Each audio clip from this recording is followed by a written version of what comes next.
have nothing against those who draft uniquely, and I've said it earlier, but I feel like it's a much more comfortable draft that we're seeing right now from Aurora to pull off. Man, Brigadier, you are a lot more forgiving than I am because I am critical of these weird drafts. And I want to see whether or not it's going to work because we're testing some limits here to show what the meta is all about. And I think right now, Aurora's draft is looking pretty decent. Right now, it's that tech charge, like Renmar mentioned. It's such an important spell, and if it can get at least more than 2 members, it's more than worth it. Ooh. So they got to delay the minion waves again, but Evil, that will not stop them from actually clearing the waves first. They dive, or they actually... What?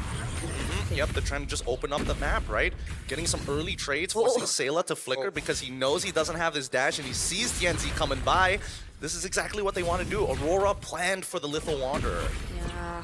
Look at all that control and Prio, Pagu, and Rosa are getting. Powerful and Sailor are getting bullied in the center of the map right now. Oh, What? that's dangerous. What? Yeah. What? As much as they wanted to try, you know, but why? Oh no. No, don't tell me. I mean, Rosa is already out of there. Revitalize is already through. What is happening? What? Stop it! pretty shaky duels. And Ziggy Boom now even he wants a fart of it. Wait, no one's recalling it. No one's recalling. No, you can't. The wave is already here. Yeah. Nobody Oh wants to my back God. down. And now Sayla, does he lose any EXP? 0 EXP Yeah. lost. Okay. Good composure that he was able to stick around and not lose any of the minion waves. But that was wild, bro. That was really wild. Why did Powerful wanna try and go for the taunt in that particular way, right? Some HP back. Like, I don't know. I feel like he could have just like walked up, and if he happens to be like point blank range, then you do it, you know? It was okay. Now we're talking. They're putting Powerful in his place. They're like, no, you don't get to walk up to us just like that. Lunar still hasn't hit level 4 as the very first turtle has already spawned, and Aurora, first team to get on top of it. Did Powerful ever recall yet? Nope. Still walking around. Never left. Oh, it didn't reset. Oh, interesting angle. Aether still holding on strong. Whoa. Looking really good. Now in the lightning form immediately. Trying to get back out of the electrifying beats is gone. Whoa. As Rosa's looking for an opportunity. Gear able to find one. Mighty swing into the auto. Lunar with the Ionic Edge able to find Gear. Now Sayla can't seem to run away from this tough position he is currently in. Too high are the cooldowns and Lunar gets a double. Might have been worth it earlier with that turtle steal and kill onto TNZ, but I think Aurora Gaming have actually balanced it out somehow. Wait, Siggy Boom. Whoa! Yo, I get the idea from Sigubul, but I think he miscalculated how long that ult actually lasts, carry. It's always fun to see a carry and a Cloud duel it out real quick, although I am still on the fence about seeing them all the damn time. By the way, Realme 15 Pro 5G, our official gaming phone, you saw it there on the hand cam. As Evil and Aurora still trying to jockey for a better position to get a lead. Maybe taking down Pagu here might be the thing for Evil, but Pagu will just easily walk away.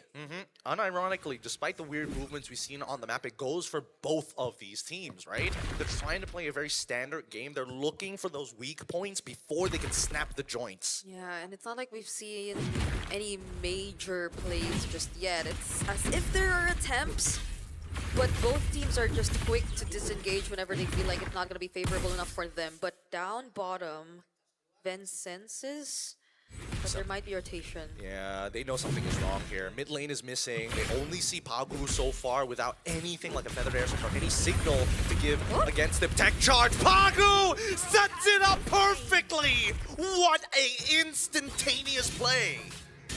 They made that look easy. Yeah, and that was such a quick decision from Aurora Gaming, because the moment that they felt that Ven was a lost cause or that they couldn't really go after him, they got even better targets in the mid lane. Yeah, Sayla cannot disrespect Grok like this. This is why Grok has been highly banned throughout the tournament. There's just so many things that Grok can do to mess with you. He doesn't always have to go for that mighty swing. He can just use a traditional attack. He can just use an empowered auto. So many ways to guarantee maximum crowd control. Corrosion Scythe now built up here for Ven. Siggy Boom, if I'm not mistaken, also just did run the DHS. Second turtle of the game. The broken walls allowing Aether to get a more comfortable position against these members of Aurora, specifically that Grok. TNT's nearby, they could go for the full commit in just a bit. Oh, Aurora has been watching out for Gear. Oh!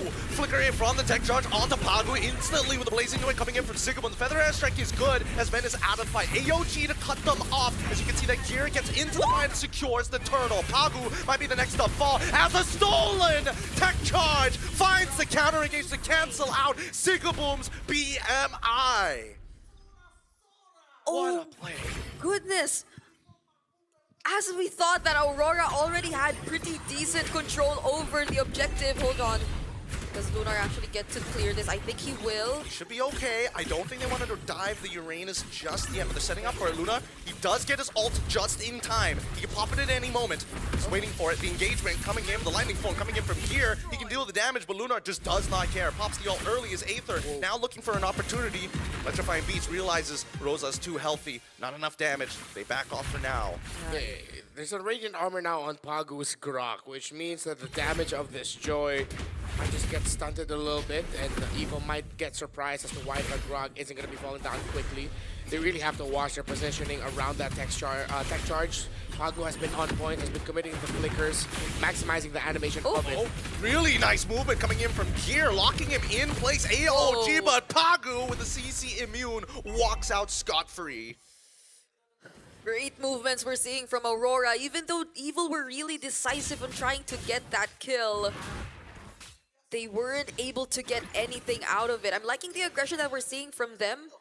Even though Aurora Gaming are the ones leading in terms of kills, they're the ones who are actually constantly able to steal away the necessary objectives. They're the ones able to convert things so far, taking a turret off of Aurora and potentially might even go for another one here up top, unless Aurora actually are the ones to start things off. But they will play it safe. What a position that they were in. They could have easily just jumped on to Powerful, but they don't want the counter engage coming in from Evil just yet, right? As we see Ven now baited into a fight that he cannot win. Luckily, the spin light wheel is able to catch two. Buys time as Pagu is going to go right onto Ven. Even Lunar as well with the Ion Catch finds it with the help of Pagu. Good stuff coming in from Aurora. Great late entries by Pagu. Again, tech charge on point. Not the big team set, but at the end of the day, it's a kill onto the gold laner. Aether already started off the turtle earlier. Gear and Powerful are here. Can Aether get a kill? Oh, Rosa, wings by wings. Electrifying Beat's going to be popped a little late here on purpose, waiting for the opportunity for a feathered airstrike as TNT is able to secure it. Oh, the engage coming in from Gear, almost good. Didn't catch two. Double flickers were committed though. As Aurora Gaming walk away, they at least get the turtle. Yep, first objective that goes over to Aurora Gaming, and I don't think they really wanted to look for a fight after that. Tianzi just resumed jungling and did not decide to join in the mid lane, so Aurora were just playing it or keeping it safe after getting what they needed, and maybe now's the time. They could just join together, include Sigiboom in their rotations, and have enough damage to deal with Evil. I think that Evil, especially Powerful, now that he's got the Pauldron already purchased, he's going to need a little bit of anti-heal. Everybody avoiding the anti-heal like it's the plague. No Dom Ices, no Glowing Wands as well. Things might start looking different once they have them locked in. I think he decided to rush the Chastise spawn, didn't really think about the Claude. But the Dom Ice should be coming in just a bit for that God to Tacho on the Valentina. That will be the second item it will build. I don't think they're going to be able to get the anti-heal in time. Good engagement coming in from Gear, but faster movements coming in from Lunar. Single sidestep was all he needed. As the waves are now getting pushed and pulled consistently, Aurora Gaming is taking advantage of the whole situation, right? They're probably waiting for the Trinity to come in for Sigiboom before actually trying to look for a fight, so that they're a bit more confident in terms of the damage output that they'll be able to provide, because I think he's lacking just one more before actually completing it. Oh, wait! Oh! Blazing Duet already coming out towards Aether's side. Electrifying Beast by time. Sigiboom flickers forward! With the help of Rosa, they secure it! That's Aether down! What a catch! Pretty interesting. I like the way that Sigiboom plays, but now Lunar has opened up the entire map, knowing the Gear is alone. Sigiboom gets free auto attacks, but he backs off. There's no reason to fight. 10 seconds until Lord. It looked like Aether was baited into that, not realizing the state of the map, and in the end, it would be him falling down. 1,500 gold lead here for Aurora Gaming, and this is just as Aurora as he could get with his performance. Great condition, all the conditions checked. Oh my goodness. How much damage is he doing to Ven? And now Ven popping the ult as well. Wants to take Lunar out, but doesn't have enough damage. Holy Crystal already purchased by Aether as they fight for position over this Lord. That looked like such a perfect time to use the tech charge, but no one from Aurora was ready to fight just yet. But now Evil are forced under their turrets. They don't have they do have an idea that Powerful's here. Oh no! And they catch him. Powerful uses tries to use the AOG, can't get it! He gets CC time and time again as Gears look for a counter engagement of his own. Maybe anti-CC, but still, they're just waiting it out. They're bleeding them dry, and Aurora wait out the abilities, wait out the timers for a no contest on the Lord. Here comes Aether onto Rosa, electrifying beats as well, cancel out, can't get over the wall! How could you dash freely in this kind of lineup? There's just so much that's stopping you. That's stopping Aether. And now they're trying to go for the invades and even a kill down bottom on Ven. Oh, Ven, he was playing it perfectly. Perfect movement. Chunks out Pagu. AOG forces out a flicker of his own as Gear was only able to engage on the front line. Wait, hold on. Powerful. Still catching TNC. Not bad, but for now, what a dangerous game. 3.9K turning into a 4K as mid-tier 1 cracks open. Yeah, this Grok has been a nuisance. It's so good. Oh, now you're talking about the Grok. Yep, and now the tech charge easily set for them. They clear the wave. Tier 2 already put down at 50% as the feathered airstrike just for the siege. This is Aurora Gaming. They really got some tracks under them. It's only been 11 minutes, but you could feel the struggle, the difference Oh in the my Joy God. gameplay that we saw in game number, or the first series compared to now. It's a 0-3 for Aether. Oh, Powerful, does he get out of this? Might not be able to force use the Revitalize early on as the Holy Shielding down by the mid lane already cracks. This is why Grok is so good. Pagu, he clearly knows his Grok tech with the walls. Honestly, I think this is one of the best explanations as to why the win rates for Sora and Grok are like this. Like, Grok has had such a high win rate so far in M7, but Sora, I don't think he's able to snatch a win just yet. It's just all highlights that we're seeing from Sora so far. I think there's a bit of a relationship between Grok and as well as Sora, right? Every time you do see Sora inevitably get let through, Grok usually is one of that pairings that just happens to be left as well. The trades teams are willing to make here. And Aurora Gaming has been trading well around the map this entire game. 6,000 and climbing. Oh, Rosa! The feathered airstrike, looking for that back line. Sayla losing 50% of his AG. AOG coming in from the help of Powerful. Electrifying beats on only the front line as Yenzi is about to go back into the fight with the Phantom Execution. Takes out Powerful, and the engagement from Gear is good, but Sigaboom is able to get out of the way. With the Trinity, he melts like butter, and now Tenzi gets to play the game for free. It's fortunate timing there for Evil. I know they decided to want to take the fight because they saw that the tech charge was already committed, but still they could not get the right start to it. Oh no. The final push. They're looking for the opportunity as Aether trying to focus on these waves. Same goes for Sayla. That wall is going to push them back, and they manage to get the Crystal still relatively healthy, but the Lord, it's back up in 13. It's going to be one hell of a fight here. Yeah, and that's such a huge objective taken by Aurora Gaming before the Lord. That's the mid-base turret of Evil. Not even Lunar seems the least bit bothered by the damage that Evil are able to throw out at this point. An 8K gold lead for this lineup. Dude, I mean, Lunar is having the time of his life. He is literally a walking ward and who's unkillable. He's 3-0-6. He's devastated Gear, and every engagement that Gear has quote-unquote successfully gotten hasn't done much. Look at that. He flickers out of the way and tech charge, everything thrown at the wall to take Lunar down. The eclipse is here, and now the sun looks to shine. Feathered airstrike as well as the tech charge gets Pagu out of there. Tenzi, plenty of damage. He's looking for a little bit more, but he has to wait for the waves. Gear for Lunar, both EXP laners. But do you really want to hand over more gold to Aurora Gaming at this point? They also get gold for getting killed there onto Lunar, so something is better than nothing, even though you have to give up something for that. I think it's one of those quotes that sound deep but actually don't mean anything. But Yep. you guys know what I mean, right? We get what you mean. We totally get it. Because look, everybody's got like a 1K lead on their side besides the jungler who's about to turn it into a 3K. And oh my god.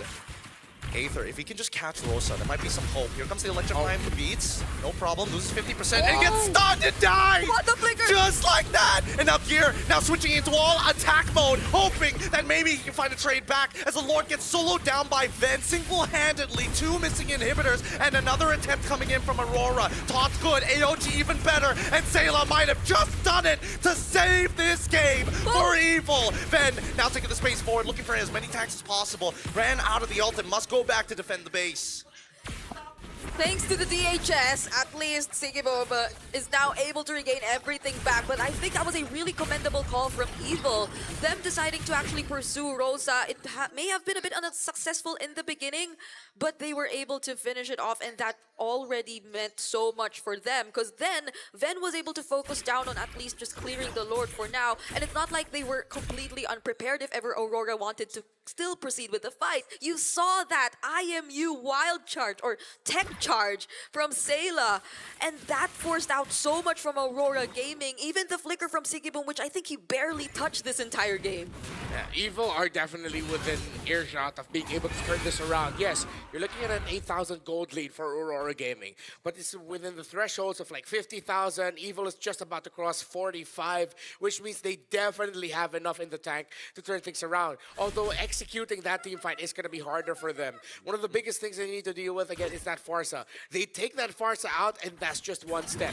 You have to wait for Bagu's tech charge. You have to wait for Sigiboom and have an answer ready for you. The good thing is there is already a blade armor on that Gatot Kacha, and there are items set for that Joy. We have felt the damage and seen it. Divine Glaive on this Valentina as well. It's going to be one of the main ways they come back into it. Now, even more so, an additional item for Ven. He gets the Malefic Gun. I think right now it's a pivotal point for Evil, right? Every little bit of gold is actually super valuable to get important items, situational items, like maybe even a Winter Crown. Ideally a Wind of Nature at some point just for Claude. If I'm looking at Ven's item build, I think he's very close to it. No, actually, he decides to go for the Malefic Gun alongside his Rose Gold Meteor. Interesting. He's more worried about Rosa. Yeah, and where is Rosa right now? Silent Assassin, look at him, so far away from the team. I love this this kind of positioning coming in from Farsas. Yeah, I think I recall many plays of this with Sanji, just holding the orange bush or the orange buff. Okay, so it's Rosa going with TNC. Okay, they're hopping one after the other. Sigiboom, okay, manages to get out there with the BMI. Nothing to be worried about, but look at the TNT fattest Rosa. tank of all time. Oh my goodness, stole a feathered airstrike, try to buy some time. As Aether gets back out of there, powerful, must fight. And now the Blazing Duel gets cancelled. Ven, he's done it. And now they're turning the fight around. Tech charge ain't good enough. And Sayla, he could fight, but he doesn't want to flicker. He sees Rosa. He doesn't want to do any more than this here. Must hold him as we see the base now getting attacked in the mid lane. It's a base race. Evil, they gotta go back. Oh my god. Sigiboom might have just done it for the team. BMI to switch places. Flickers. Wow! And there you have it. A clutch base steal. Sigiboom.